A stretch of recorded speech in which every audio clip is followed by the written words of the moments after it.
Okay, we drove 343 miles this morning from Whitehorse, and we have arrived here at the Tetland Wildlife Refuge. We are at the free campground called Lakeview Campground on Yarga Lake. It's beautiful. We're in Space 8.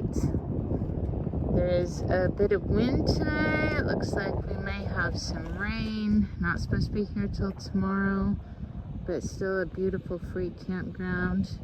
We were the only ones here when we first arrived, but someone else has just pulled in. It's a campground for smaller vehicles. I'm not recommended to bring trailers down here. So we've been on the road for 9 days now. We left southern Utah 9 days ago, and we made it to Alaska today. We are just over the border a little ways in the wildlife refuge. Border crossings were both super easy.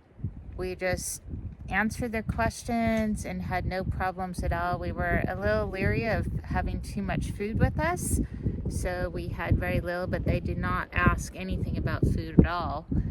Mainly weapons, cannabis. We did mention we had our bear spray. That was the only thing that we had that was on their list at all. So things went super smooth there. Now to the things that maybe did not go so smooth. I did not realize that you had to order your currency for Canada ahead of time. I just thought I could walk into the bank in Great Falls and get the currency.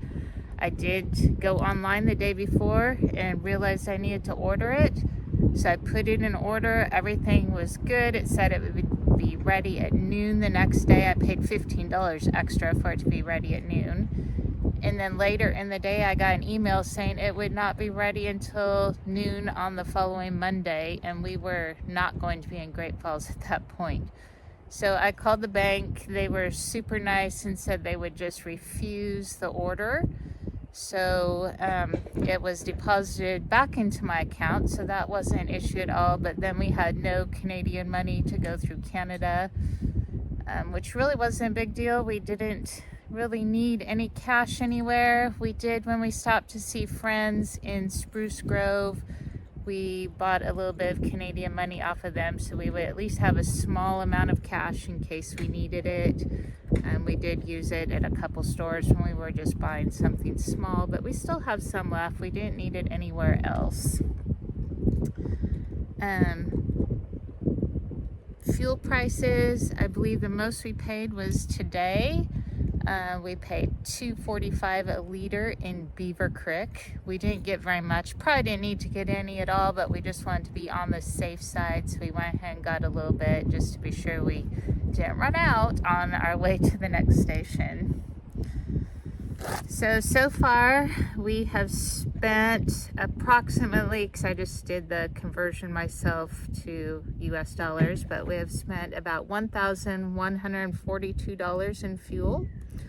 On campgrounds, we have spent $84.56 because we've been staying in free campgrounds or wild camping when we can. And we have driven 2,915 miles. So if you have anything, any questions or anything, please put it in the comments and I will try to be sure and answer. Thanks. Now to relax and have that drink that Jeff talked about by the campfire with a nice view of the lake.